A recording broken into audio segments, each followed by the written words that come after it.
Okay, so this is something that we looked at yesterday, which is Diels-Alder chemistry. I'm not going to review the whole concept of Gibbs free energy and how that relates to Diels-Alder chemistry, so the Diels-Alder reaction and the retro Diels-Alder reaction, but that would be considered fair game for the quiz. But anyhow, it says here that Diels-Alder reactions can be very useful, and Otto Diels and Kurt Alder won the Nobel Prize for this reaction back in 1950. And I told you that whenever you can find a way to make new carbon-carbon bonds, and you can see that there's two new carbon-carbon bonds formed, that will always make you famous in the world of organic chemistry. Also, something that I want to point out is that this reaction is called a 4+2 cycloaddition. And all that means is that in the first compound, or this compound here, this conjugated compound, which we call the diene, it has a total of 4 carbons over this conjugated system. And in the dienophile, we have 2 carbons in our pi system. Okay, and if you're wondering, well, is there any other types of cycloadditions? The answer is yes, but we're just going to focus on 4+2 cycloadditions in this class. Now, again, I told you that you can draw the mechanism either way. And if you notice, if you look really carefully, you can see that the arrows that are drawn here are going in a clockwise fashion like this. But the arrows that I drew on the top, they are going in the opposite direction. Those are going counterclockwise. And either one of those sets of arrows is perfectly reasonable. And this is a mechanism that's very important, okay? So you have to know how to draw the curved arrows in a Diels-Alder reaction. In fact, I'd say it's borderline imperative that you learn how to do that in order to predict accurately the products of Diels-Alder reactions. And also, if you want to look at a Diels-Alder product and determine what the reactants will be, and that is definitely a question that I will ask on the quiz, and that's something that we'll look at today as well. Anyhow, here's just a reaction coordinate of the Diels-Alder reaction, and we talked about how a sigma bond is stronger than a pi bond, and you can see that we end up losing 2 pi bonds overall and gaining two new sigma bonds, and that explains why the potential energy of the product is going to be more stable than that of the diene and the dienophile. We also talked about the retro Diels-Alder, so I explained how when you're at about 180 degrees or less than 200 degrees, we get the Diels-Alder product. But then I explained using the concept of delta G. So delta G is equal to delta H minus T delta S. I explained how this reaction is temperature dependent, and why when you jack up the temperature, when you crank up the temperature really high, you end up with a delta G that's positive, and so the reaction would go in the reverse direction. And I went over that here, and I'm not going to go over that again. I went over that in quite gory detail, it felt like to me. Anyhow, so I want to get back to this part here, the diene and the dienophile. So the diene is a dialkene, right? It has 2 double bonds in it. The dienophile is just like an electrophile. What's an electrophile? It's something that's looking for electrons. Well, what's a dienophile? It's something that's looking for a diene. And it says here that the dienophile needs to possess an electron withdrawing group in order for the reaction to work really well. It says, or the reaction is going to require high temperature, which does not favor the product. And so you can't just pick any old diene and any old dienophile out there. So you might look at this reaction, and just say, well, I could pick anything with a double bond in it, and that's going to make a good dienophile. That's not true. Okay, virtually all reactions in organic chemistry, they all have limitations, right? And so we usually have to choose our diene and our dienophile very carefully. And so we want to have an electron withdrawing group, right, which is X, so electron withdrawing group on our dienophile. And you might be asking, well, what's an electron withdrawing group? Well, we have some examples shown here. It says when an electron withdrawing group is attached to the dienophile, the reaction is generally spontaneous. And the reason why is because it actually goes beyond the scope of what we're covering in this lecture, but basically it pulls electron density away, from the double bond, and that enables it to be more reactive. The proper explanation for this is found using MO theory, but I try to steer away from that because there's not really any questions about that on the ACS final. Anyhow, so what you need to know is that when you have an electron withdrawing group on the dienophile, the reaction will generally just proceed spontaneously at a temperature below 200 degrees Celsius. I drew the resonance structures for this dienophile with an aldehyde, right? With an aldehyde as an electron withdrawing group.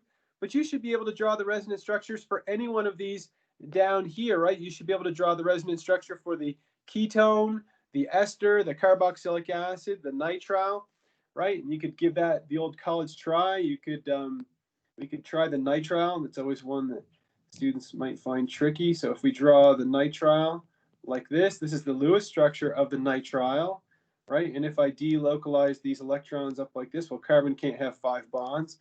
So I'm going to end up with something that looks like this. So you actually end up with something that looks like an alene, right? Because you have your carbon here, and then you have your carbon from your nitrile, and then you'd have a negative charge up here like this, okay?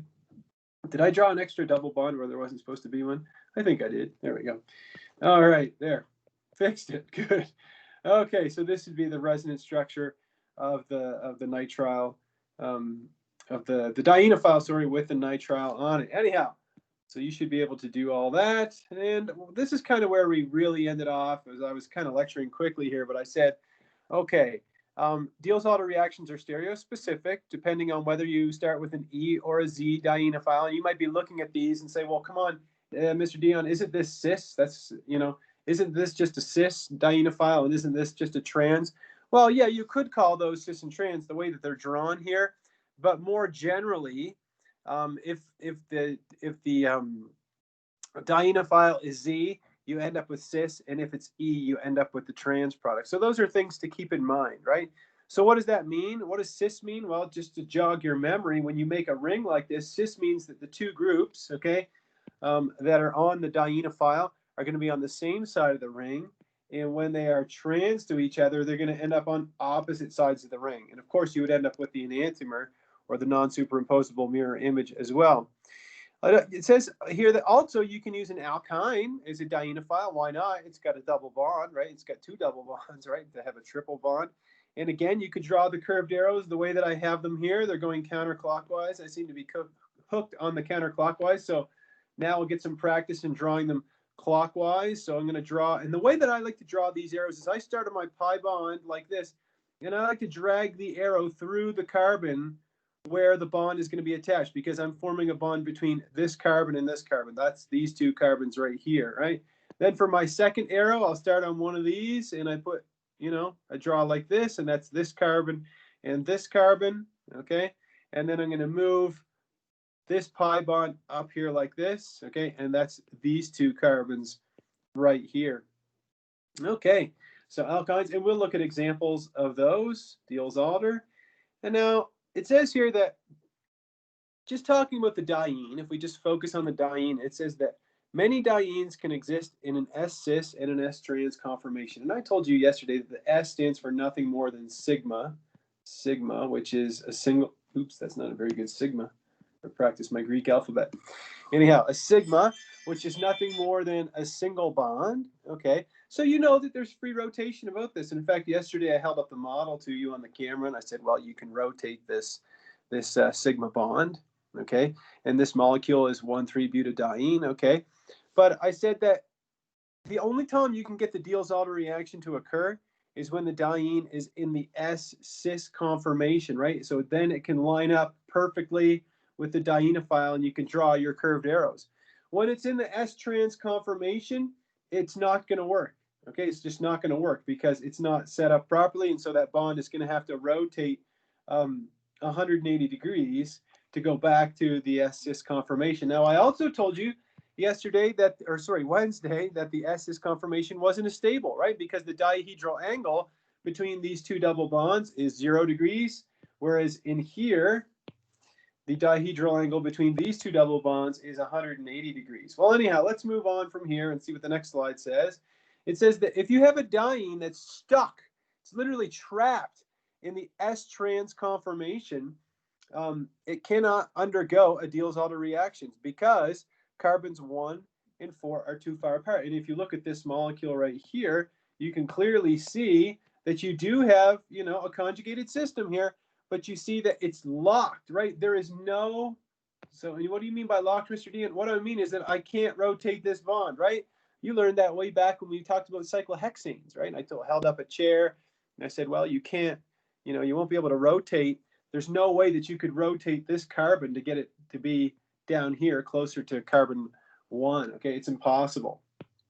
All right, so when it's stuck in the S-trans conformation, it's just going to give you no reaction. So that's a pretty easy problem to solve. All you have to do for your products is just write no reactions. Nothing's going to happen. Now, on the flip side, if you have a diene that's locked in the S-cis conformation, you can probably imagine it's going to be super reactive, right? For the exact same reason, right? The rotation here is restricted. There's no rotation there. And so you can see that the diene is locked in the S-cis conformation, perfectly locked. And so that molecule, we call that cyclopentadiene. That thing is reactive as we say in Nova Scotia, as reactive as all get out, okay? Now what's going to happen here is you end up forming a bicyclic system, okay? Now we could get some practice in drawing the curved arrows here. I'm going to start on my pi bond. I'm going to drag that through that carbon, and I'm going to attach right here, right? That's this carbon and this carbon, this bridgehead carbon and this carbon right here, okay? Then I'm going to draw a curved arrow from my dienophile over to this carbon here, right? Remember, I've got to focus on my diene, okay? And so that's, oops, let me go back to my red pen. Let me delete that. There we go. Red pen, here we go. So that's this carbon and this carbon, so these two right here. And then if I draw my last curved arrow, right there, and that's these two carbons right here. Now there's one carbon that I neglected, right? You're like, there's one that you left as kind of a neglectorino there, Mr. Dion. Yeah, it's this one right here. That's the short bridge, or the smaller of the bridges, okay? So since you could react with the dienophile in this orientation, or you could rotate it 180 degrees, you'll end up with a pair of enantiomers, okay? And if you look at the two carbons, if we focus on these two carbons, come on, these two carbons right here, okay?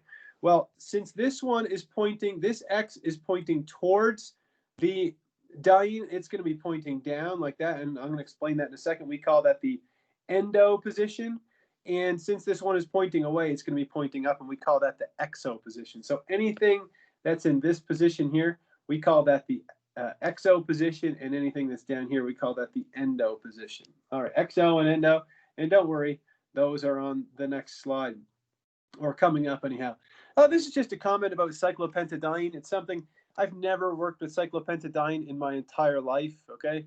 But it says here that cyclopentadiene, I've worked with cyclopentadiene derivatives, but not the actual molecule itself. It says cyclopentadiene is so reactive towards Diels-Alder reactions that it actually reacts with itself at room temperature to form a dimer. Okay, so if you try to, store, it's like trying to hold a wave on the sand, right? You just can't do it. If you try to have a bottle and just say, I'm just going to keep some, cyclopentadiene in here, if you label that, well, if you let that sit at room temperature, it's just going to do the Diels-Alder spontaneously, okay, because it's so stinking reactive.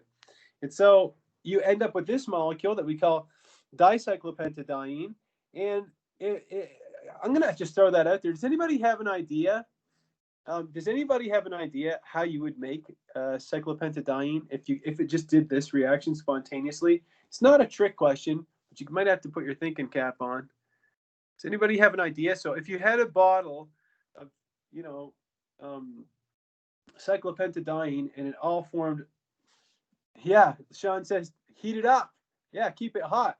You're exactly right. So what you would do is you would just crank the heat up, right? You'd heat it up, right? And that would do the retro. That would do the retro Diels-Alder. Okay, well, like that. All right, you could even practice drawing the curved arrows for your retro Diels-Alder, right? You'd have something like this, okay? Something like this, and then something like this, okay? And that would give you the two molecules of cyclopentadiene. Good. All right, cool. That's a good answer. All right.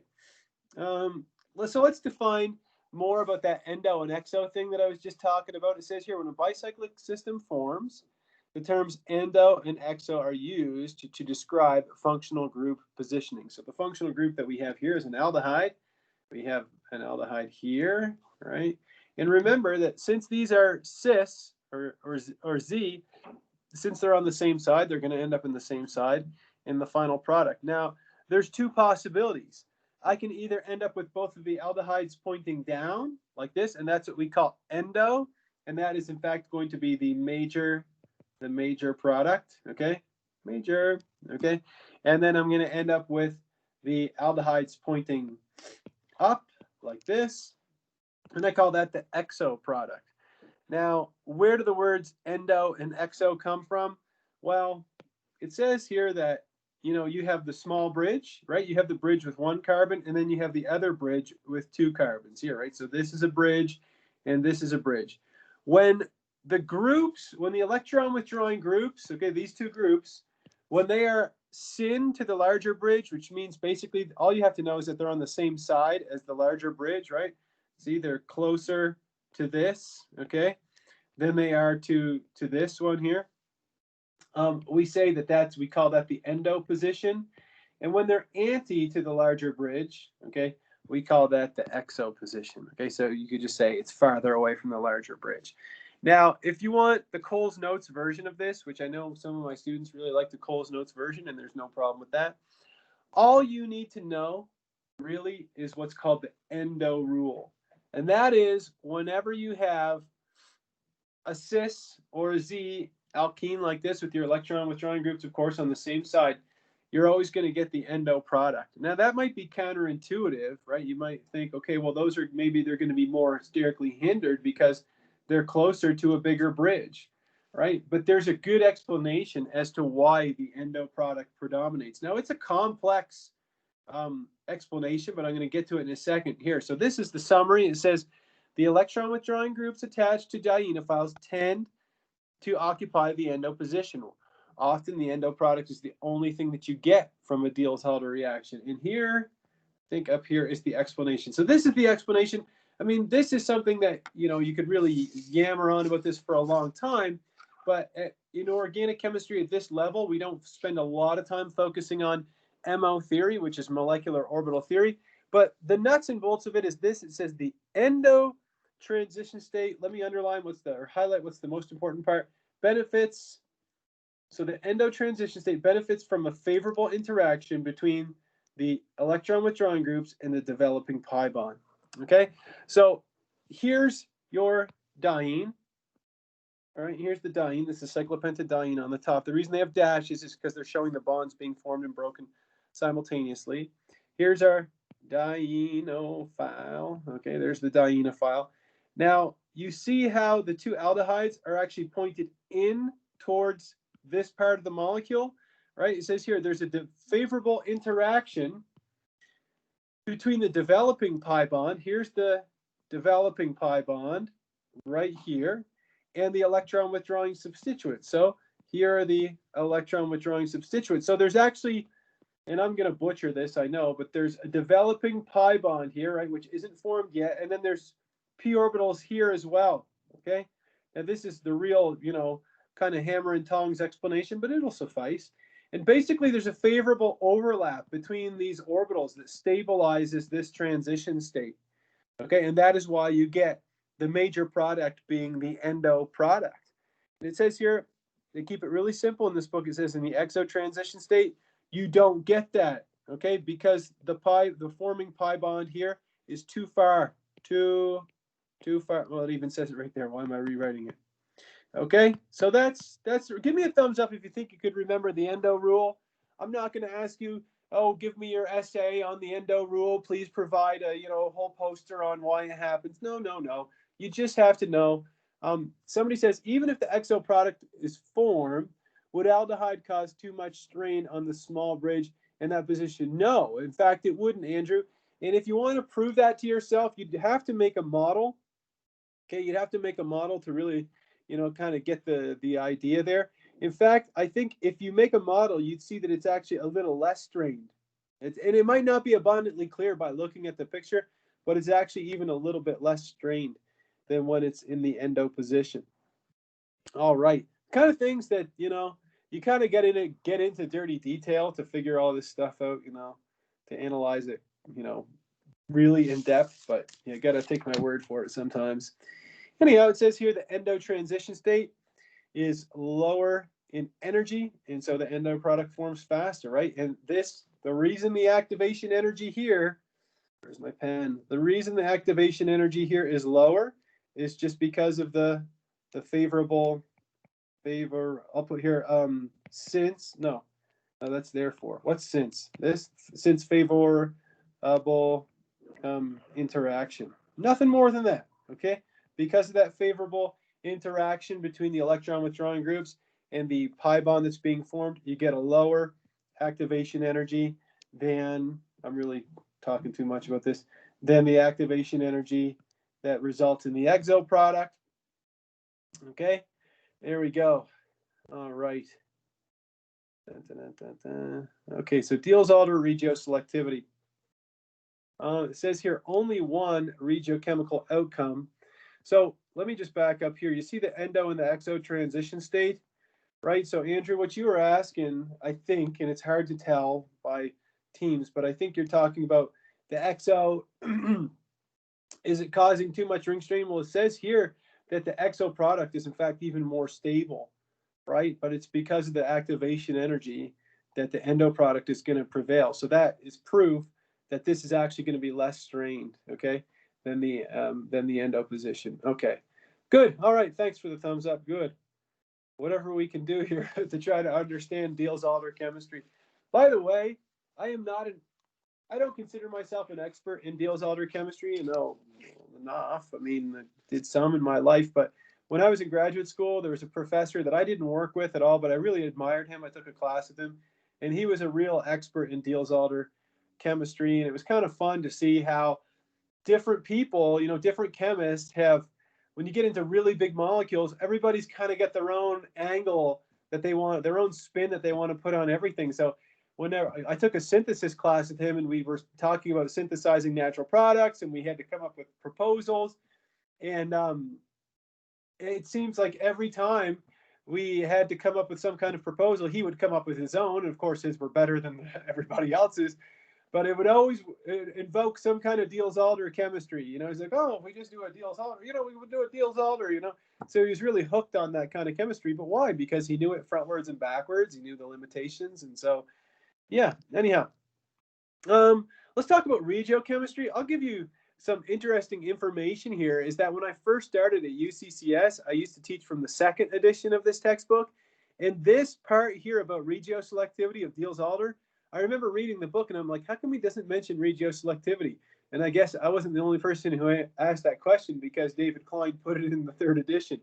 Anyhow, so Regio Selectivity wasn't in the second edition, but it's in the third, and it will be in every other edition moving forward. It says here that if you have, it says if only one in terms of Diels-Alder Regio Selectivity, only one regiochemical outcome is going to happen if the diene or the dienophile is symmetrical. Okay, so if you look at these two reactions that I have shown here, here I have a symmetrical diene, right? You see the line of the plane of symmetry. Here I have a symmetrical dienophile, right? See the plane of symmetry there.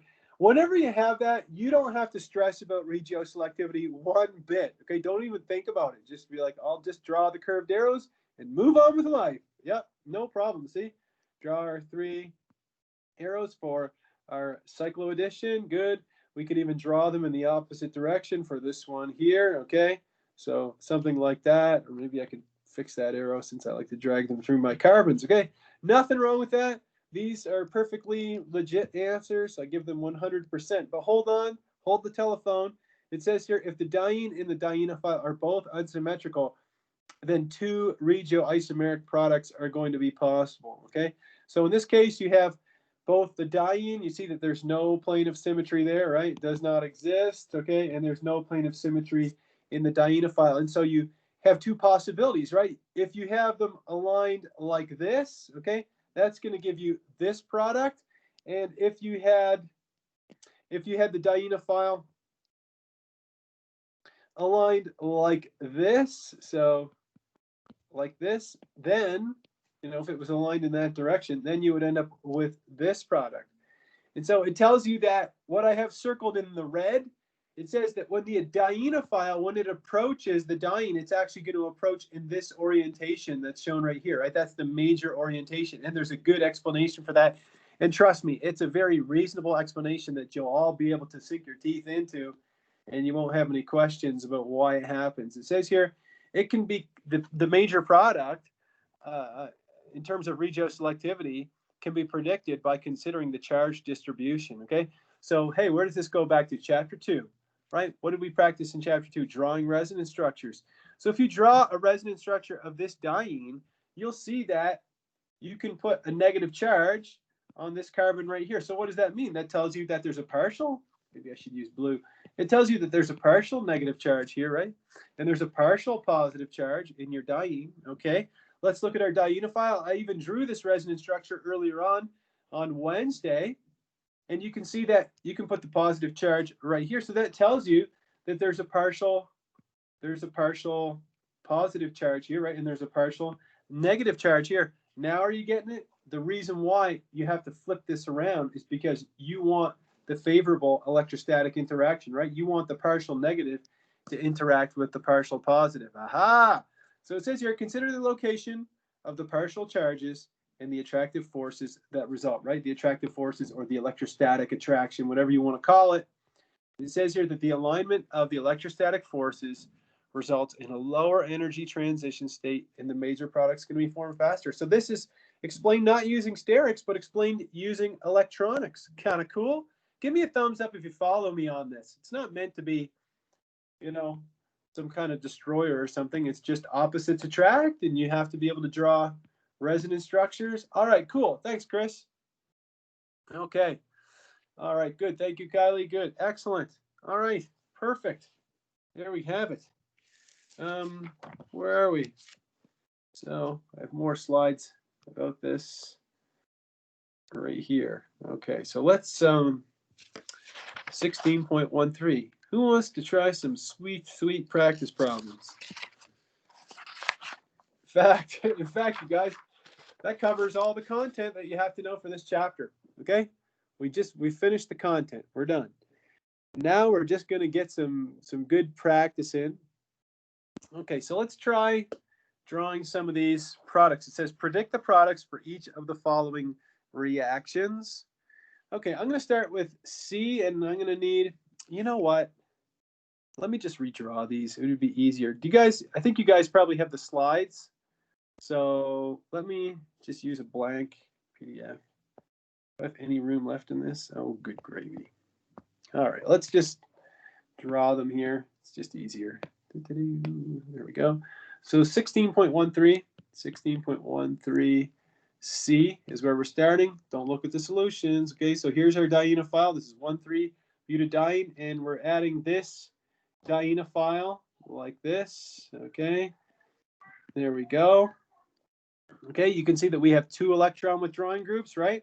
We have a dipole going this way. We have a dipole going that way. So that's electron withdrawing on both sides. But I think it's easier to draw the product of this if you change the orientation of the dienophile. So if we take this, is there a way to rotate it? No. Anyhow, if we take that dienophile, I'll just move it over here then. Let me move it. I'll move it down here, and I'm going to redraw it so that it's aligned better with my diene. So I'll draw it like this.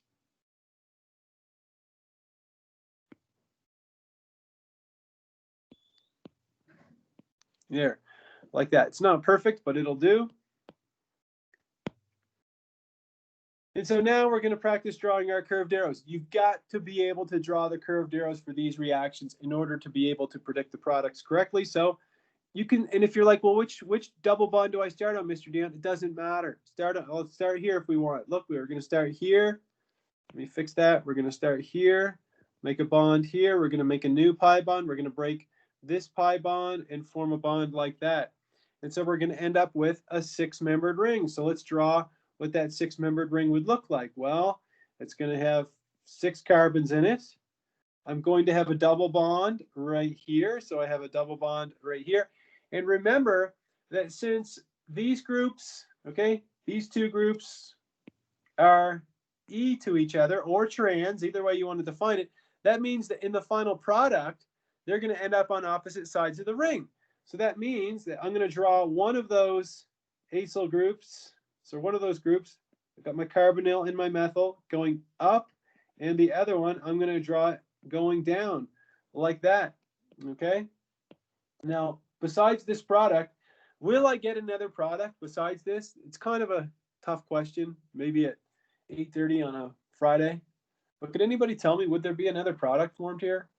Yeah, thanks, Andrea. Excellent. Yeah, I like the way you call it. And EN, right? That's the David Klein way, right? EN, right? So plus the enantiomer.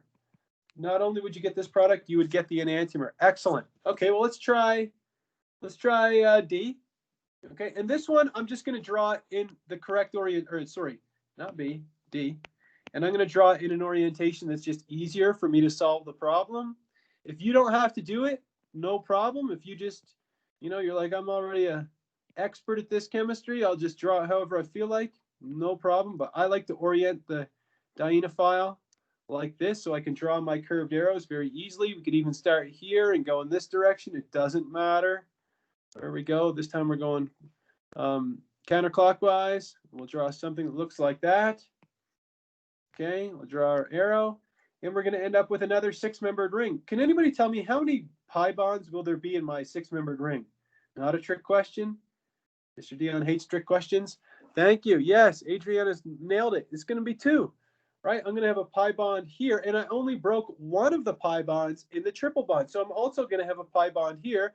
That means that these 2 carbons are both sp2 hybridized, right? So that means the geometry at both of those carbons is trigonal planar. So I just draw a straight line up to my carbonyl and my methyl group, and my carbonyl and my methyl group, like that. Give me a thumbs up if you got that one, or at least if you follow me on it.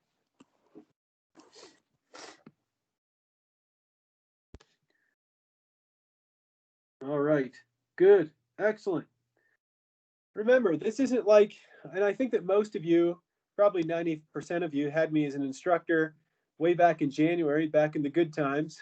And, when I would solve problems like this with you guys on a Friday or something, I used to come around to the class and, you kind of felt guilty if you weren't doing anything, right?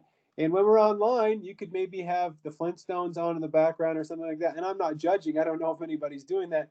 But I would highly recommend keeping, a notepad or paper open at all times when we're in chemistry class, even during remote learning. So yeah, Eric, I think we're actually going to take a look at 16.18c. So no worries. Okay, let's try E, and then we'll move on to another problem.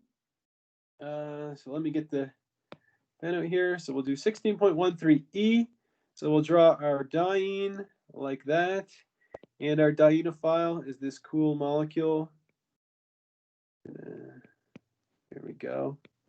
Okay, again, you can see that we have 2 beautiful, tasty electron withdrawing groups here. Okay, like that. And we can draw our curved arrows however we want, like this, and like that. And since these 2 groups, right, they're on the same side of the double bond, right? This is like a Z or a cis alkene in a way. We're going to end up with, we're going to end up with a 6-membered ring. So we have a 6-membered ring like that. We have our pi bond here. And then these 2 groups are going to be on the same face of the molecule like this. Okay?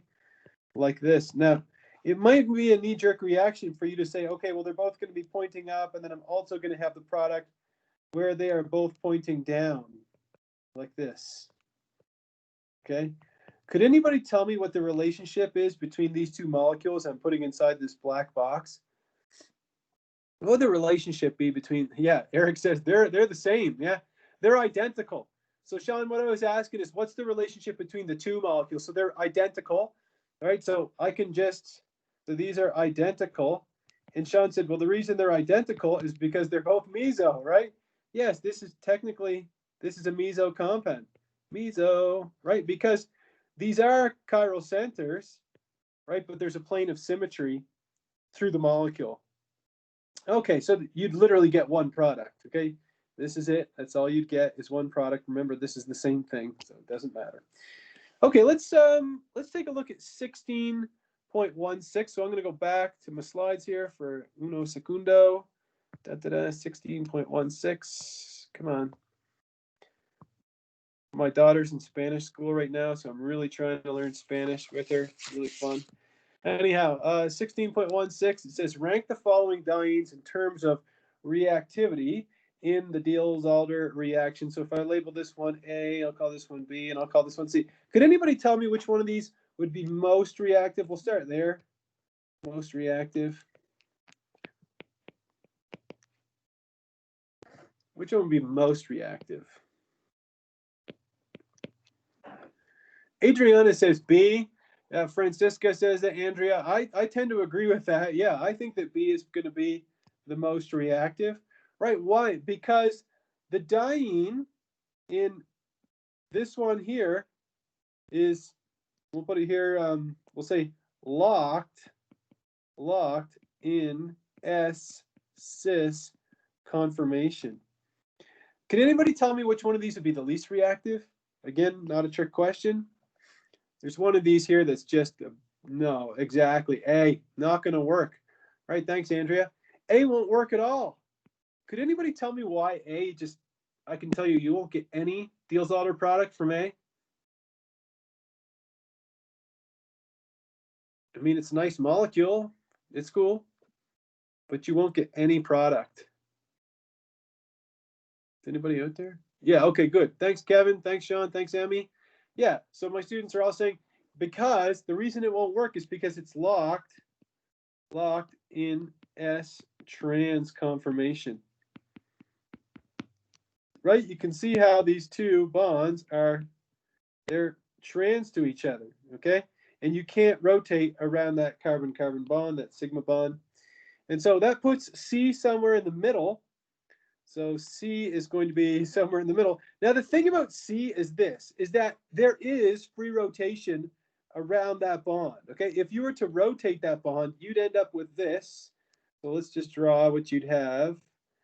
Oh, shoot, running out of space. But anyhow, you get the idea. You'd end up with this.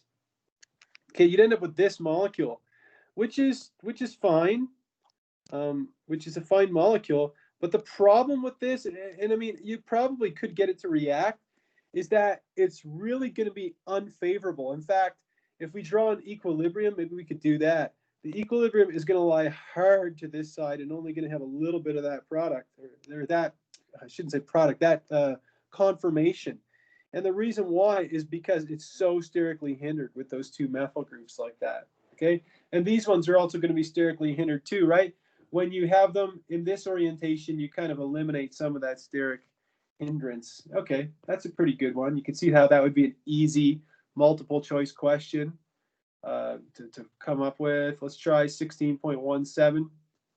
Predict the products for each of the following reactions. Well, if we look at the first one, we don't have to consider Regio selectivity because we have a symmetrical diene. I'm going to go a little faster this time.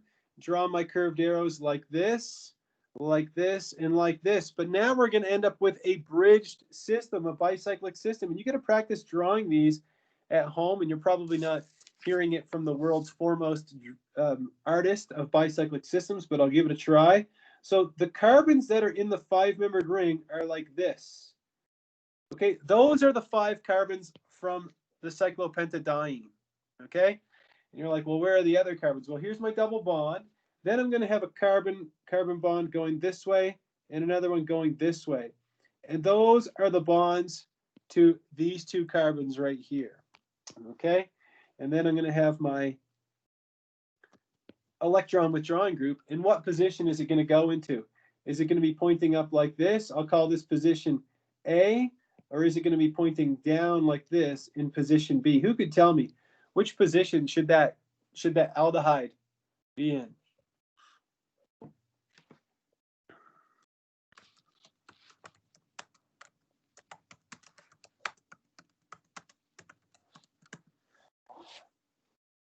Yeah, it should be in the B position, right? Because the B position is the endo position, right? And remember the endo rule, we're going to get the endo product. And so our aldehyde is going to be pointing, come on, there. Our aldehyde is going to be pointing down like this, okay? And this hydrogen, this one here, is going to be pointing up here like that, okay? So you get the endo product. This is the endo product. Plus, you'll also get the enantiomer, right? If you were to flip this around the other way, you'd also get the mirror image, the non-superimposable mirror image. So I'll put the enantiomer of that as well. Okay, let's give the next one the old college try. I tell you what, I'll even do this one a little faster, and I'm not going to reorient the dienophile. We have two electron withdrawing groups, right? We have a carboxyl group here and a carboxyl group there. And we have our dienophile. Our dienophile is a ring. And whenever the dienophile is a ring, we always end up with a bicyclic system. So let's practice drawing our bicyclic system after we draw our curved arrows. So we have one going like this. We have the other one going over here. And then we form a new pi bond like that.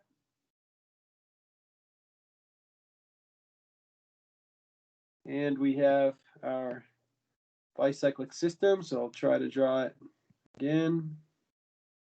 So we're going to have a sulfur in the small bridge like that. We have a double bond here. We have an O methyl here. So we have a methoxy there.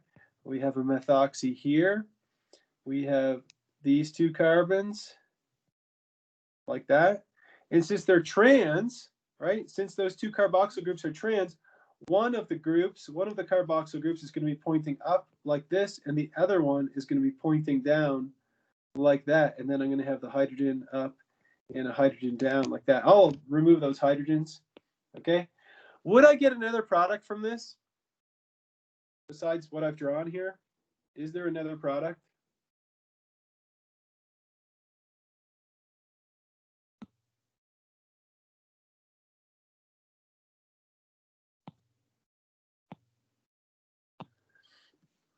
Anyone? Is there another product? No, there's no symmetry in this molecule, right? Because yes, what is the other product? What would I call the other product?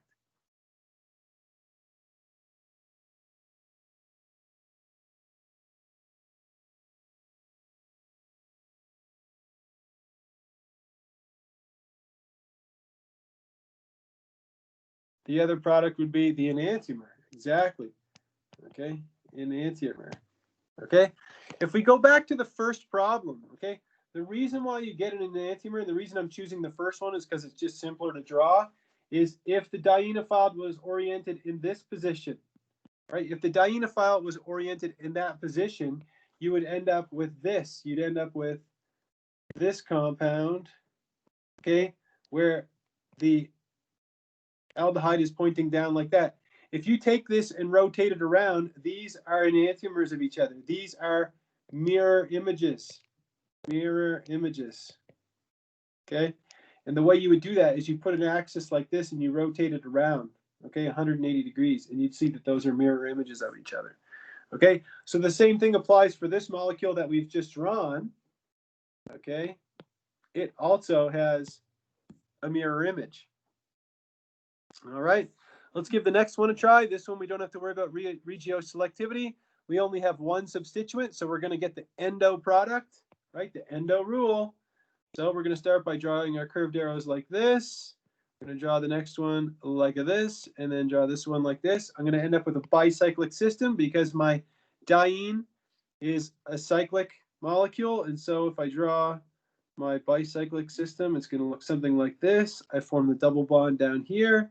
I have, so everything that I've just drawn here comes from this molecule, okay? Notice that the pi bond, right, this molecule that I'm circling right now, it has two pi bonds in it. You break both of those pi bonds and you replace them with one pi bond right here. That's this pi bond right there. Okay, so that's all of the carbons from that skeleton.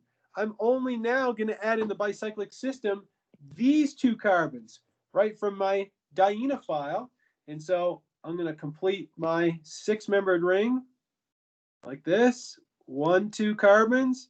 I draw it like this. And my cyano group is going to occupy the endo position, right? It's going to be pointing down. So there's my cyano group. And I'm also going to get the enantiomer for the same reason that I did up in this question right here. Okay. Let's try F, and for F, I'm going to go back to my blank document. Boom. There we go. Let's give F the old college try. So we're starting with what? We're starting with this molecule. So this is called furan. You don't need to know that, but that's the name of the molecule. So furan, so this is 16.17F. Furan plus this molecule. Here we go. Like that. Let's draw our curved arrows. We break this pi bond, form a new carbon-carbon bond. We break this pi bond, form a new carbon-carbon bond, and this pi bond is going to move over here and make a new pi bond. So again, what's the net result? You're breaking two pi bonds overall, or you're removing two pi bonds, and you're forming two sigma bonds. So let's draw what the product would be. So I'm going to start by drawing all of the 4 carbons and 1 oxygen in this ring. And those are going to look like this. Okay, they're going to look like this. I'm going to have my oxygen in the top of the ring like that. You can clean that up a little bit. They're going to look something like that. I'm going to have my double bond down here. These are my 2 new sigma bonds that were formed. Go like this. Now, if I draw in just the hydrogens, if I draw in these hydrogens pointing up, this is the exo. Don't tell me I lost all that. Don't tell me, sweet Jesus.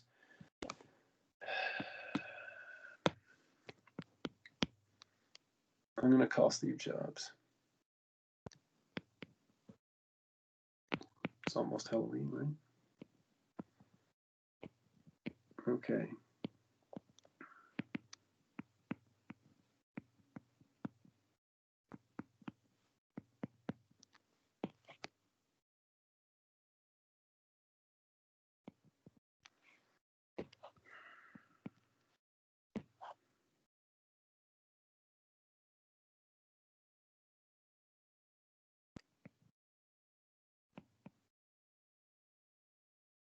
Come on, you.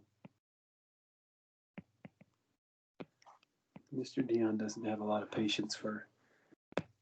He has a lot of patience for people, but he has very little patience for machines that were invented by people that were created to do what I want them to do. Anyhow, so these 2 hydrogens that I have highlighted in yellow, these are in the exo position, right? They're syn to the smaller bridge, okay?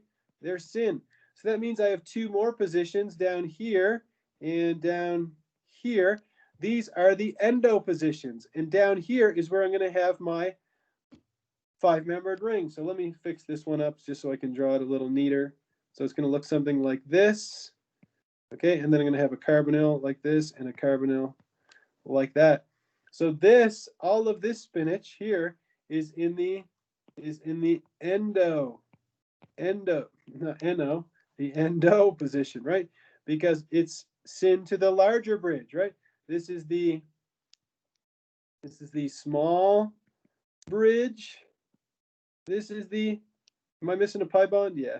This is the large bridge. Okay, give me a thumbs up if this is helping a little bit, because we want to move on. Cha-cha-cha-cha-cha. All right, thanks, Kyer. Okay. All right, well, let's go back to the slides.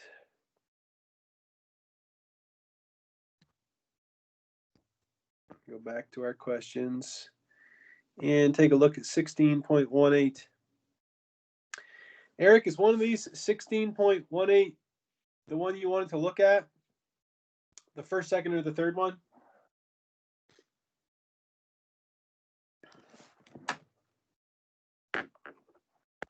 The third one? Okay, we'll do it.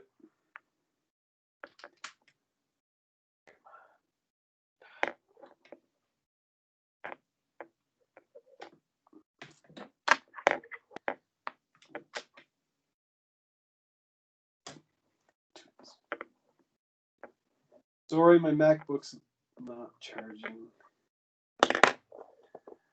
Oh, coronavirus, when will you end? Get me back to campus. Take me back to campus. I'm too young to marry. Okay, I'm losing it. Let's move on. Where were we? Okay, so predicting the regiochemical outcome for each of the following Diels-Alder reactions. So the first one, we'll draw the resonance structure. So we have this methoxy group here. We can push electrons down like this, push electrons like this, push electrons like that. That would give us this. I'll draw it out in dirty detail here for you. So you'd end up with this oxygen, right, with a positive charge. Then you have a single bond, then you have a double bond, and then you would have a carbanion like that. So that tells you that you have a partially negative charge here, and you have a partially positive charge up here, okay?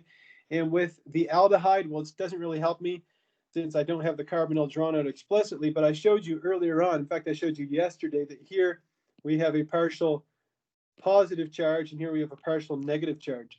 So that means that these two molecules, the diene and the dienophile, are going to react in the exact orientation that they're already placed, okay? So we don't have to flip anything around.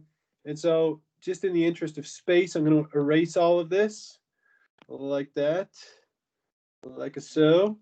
And then I'm going to draw the curved arrows like that. Okay, so let's draw what we get. We end up with a 6-membered ring.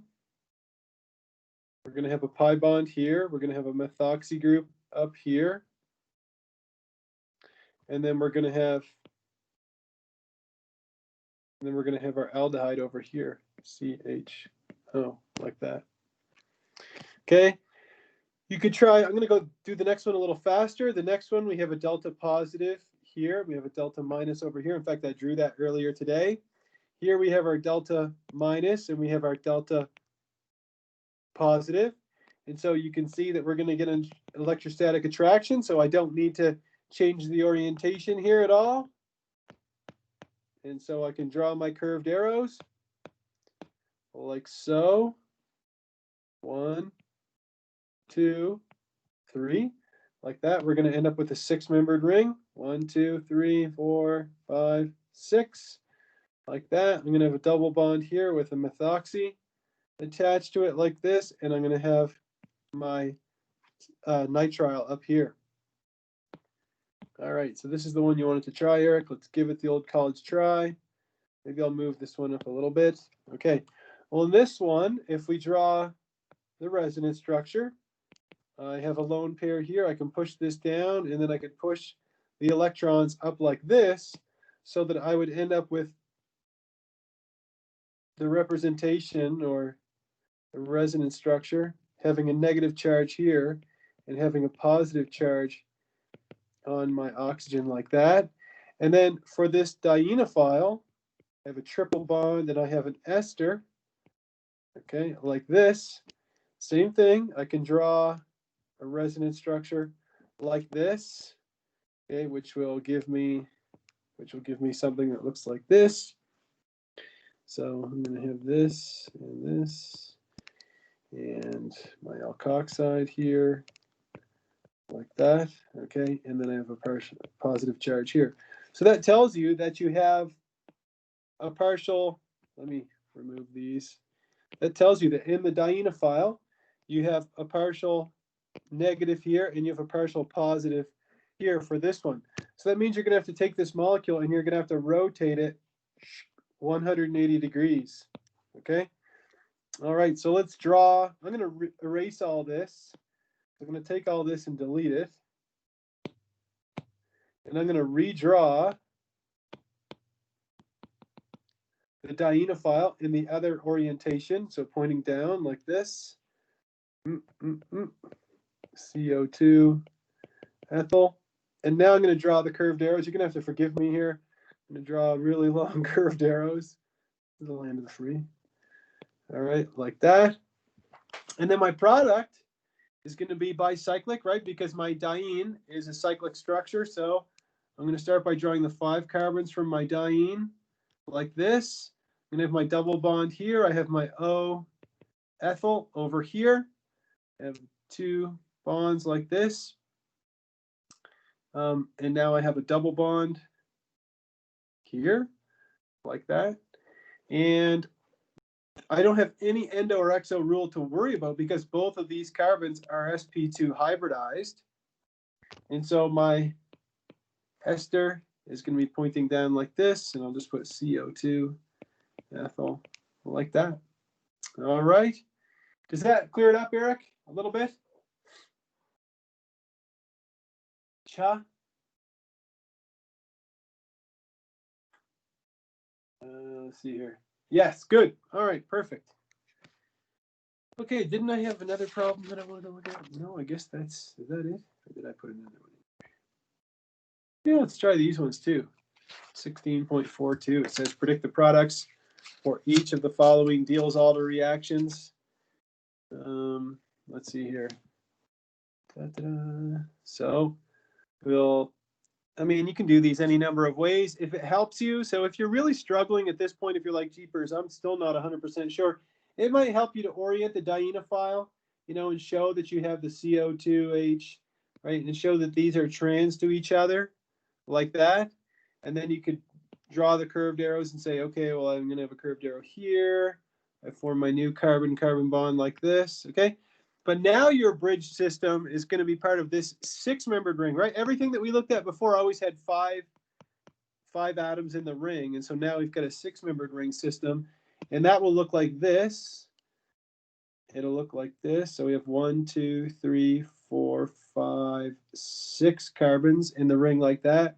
Here's my double bond. I'm going to have 2 bonds to my carbons from the diene O-file.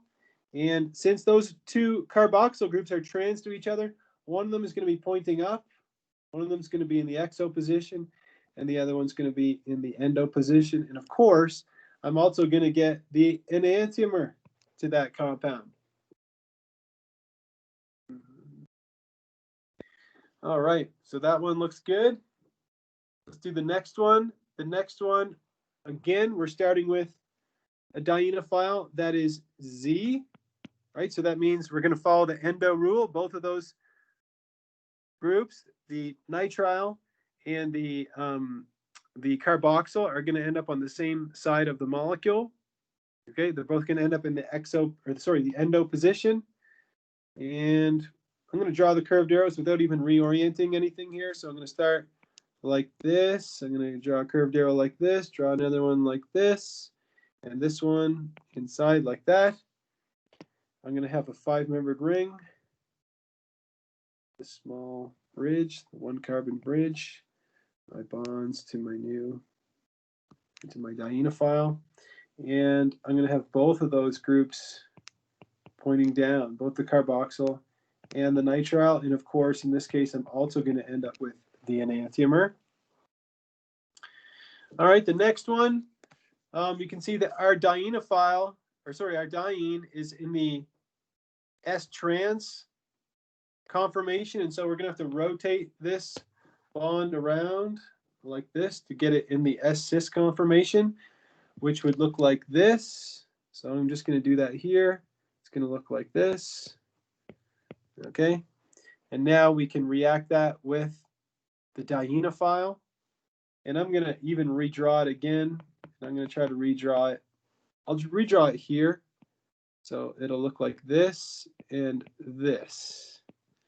Okay. And then we can draw our curved arrows like this and like this and like this. Are you guys getting the hang of drawing these curved arrows? If you notice, every single mechanism that I've drawn today, they're all the same. Everyone was identical. There was no difference in any of them. So hopefully you're getting stronger and stronger at drawing these. And in this case, we end up with a 6-membered ring like this. It's not bicyclic because we're not starting with a cyclic diene. And then we're going to have, since these 2 groups are trans to each other, we're going to have one of them pointing up like this. We're going to have the other one pointing down like this. And we're also going to end up with the enantiomer. Okay, let's try the last one. So the last one, I'm going to reorient the dienophile just to help us rationalize. Okay, so it's going to look like this. I could even reorient the diene if that helps. I'll draw it like this. Oops. My 2 double bonds. Put in my curved arrows, 1, 2, 3, like that. And I'm going to end up with a bicyclic system. It's going to look like this. Oops, maybe I'll change that bond angle. Looks something like this. Okay, like that. Here's my double bond. And I'm going to draw my new carbon bond. And I'm going to have both of these pointing down like this. Okay, so this is endo, endo. And then the two hydrogens, I'll draw them in explicitly to kind of help us understand that they're both pointing up like that. Okay, not the best artistry in the world, but hey, you get the idea. Let's try one of these. This question asks us, identify the reagents that you would use to prepare each of the following compounds by a Diels-Alder. So with this one, so somebody says, can you explain why A has an enantiomer? Because, I mean, you could draw it out and prove it to yourself. All you have to do is draw the mirror image of the product, because the dienophile can be oriented this way, Eric, or it could be oriented like this. Okay? And if you draw the curved arrows, drawing the dienophile this way, you end up with this carboxyl group going down, right? And you end up with this carboxyl group going up. Okay? And those would be mirror images of each other. Does that help? So would the enantiomer of B have them both pointing up? No, they'd be switched in their positions. They're both going to be endo, but in the enantiomer, right, the nitrile would be here and the carboxyl group would be here. Oh, gotcha. Okay. Right? Okay. Sorry, I'm kind of scribbling on my slides, but in the interest of time, I want to take a look at some of these questions here. 16.7, where are we? A? Whatever. I don't know what question this is, but 16.43. It says identify the reagents. And so here, all you have to do in this is draw the curved arrows backwards. Nothing than that. Nothing else. So you're going to draw like this, and like this, and you're going to draw what you would get, okay? And you would have this guy that looks like this, double bond here, and then your dienophile would be double bond, and you have two carboxyl groups like that. So all you have to do is draw the arrows in reverse. The same thing here might be a little bit trickier for you, but this is the ring that you're interested in drawing the curved arrows in, right? The arrows in reverse, right? The bridge doesn't get involved, right? The bridges don't get involved in the chemistry. They're just kind of sitting there watching it all unfold below them. So we're going to draw a curved arrow like this, another one like this, and another one like that. And what would we start with? We'd start out with a 6-membered ring. 1, 2, 3, 4, 5, 6, like that. We'd have a double bond here and a double bond here. And we'd also have this diene, dienophile, where we have all of these nitrile groups attached to it, like that. Let's try the next one. Same strategy. We're just going to look at the curved arrows inside that 6-membered ring. We're going to start by pushing them like this, and over here. And what is that going to give us? That means that we're going to have cyclopentadiene.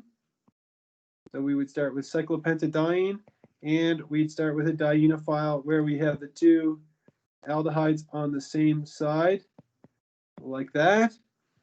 And in the last one, we are going to do the same thing. That's the ring we're interested in. That's where we're going to draw our arrows. We have 1, 2, 3. Right? We're breaking this carbon-carbon bond, and we're breaking this carbon-carbon bond. So what are we left over with? We're left over with a 5-membered ring with oxygen in it. Right? Sorry, it's hard to draw this thing at the bottom of the page. There we go.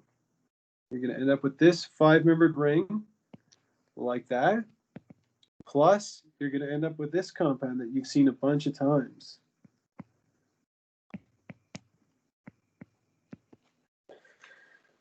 All right. There we go.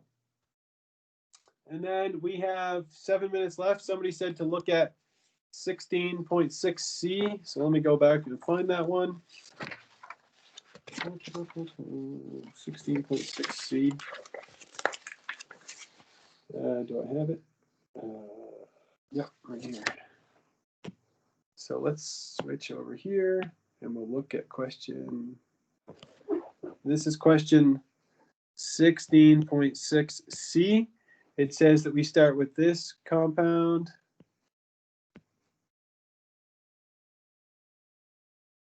And we treat this with HBr. Well, there's 2 possibilities for Markovnikov addition here, isn't there? Right? I can either do my Markovnikov addition like this, which will give me this molecule.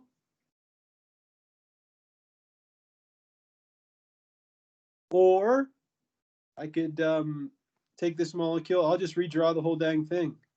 I could take it and I could do,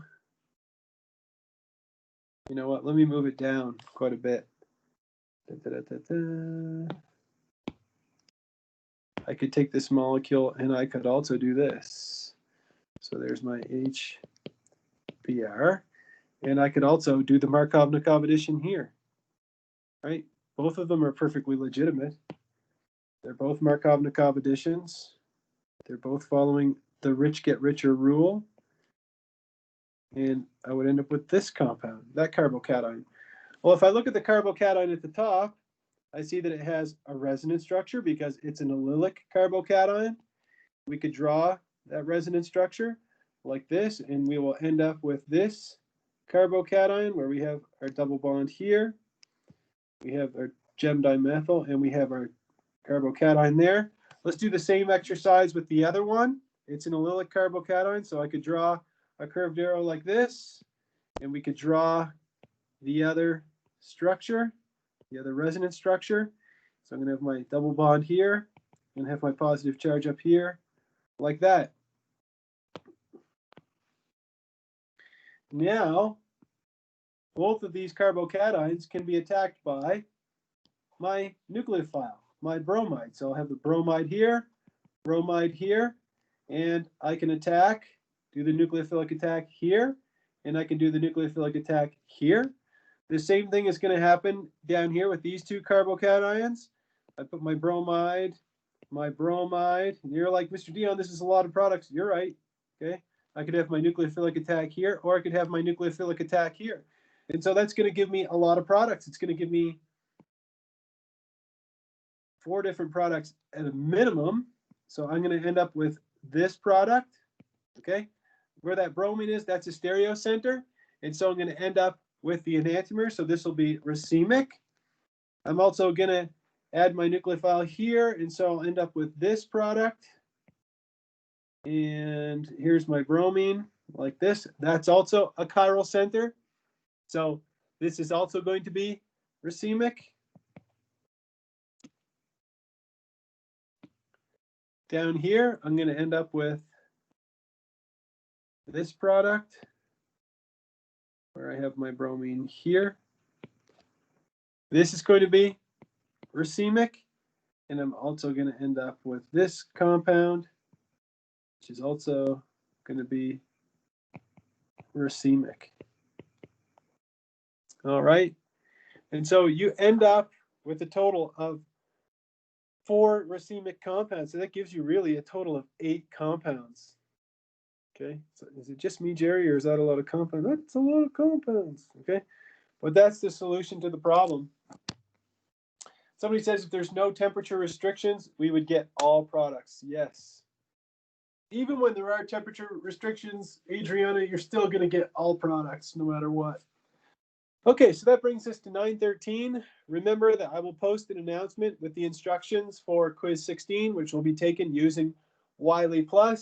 Again, if you're unsure about your internet connection or something, I would still recommend going to campus to be sure that you're hardwired in to the network. And also, you probably noticed that there's some issues, and Dr. Anderson is experiencing this too. We pay all this money to Wiley Plus, and they can't even sync the grades. So somebody will do a homework assignment, they'll get a 95%, and they'll say like 4% or something stupid like that. And so that is a Wiley issue. There is no workaround for that except for me going in and actually looking at the grades and updating them. So if your grade isn't updated right away, please be patient with me. I will do it. I always get around to looking at them. And so I will do that at some point. All right, well, that brings us to 9:14. Are there any questions?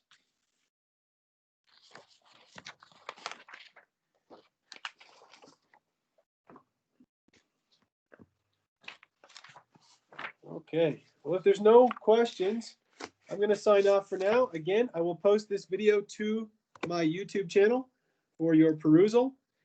And so I wish you all a good weekend, unless you are in Chemistry 3112, in which case I will see you this afternoon in lab lecture.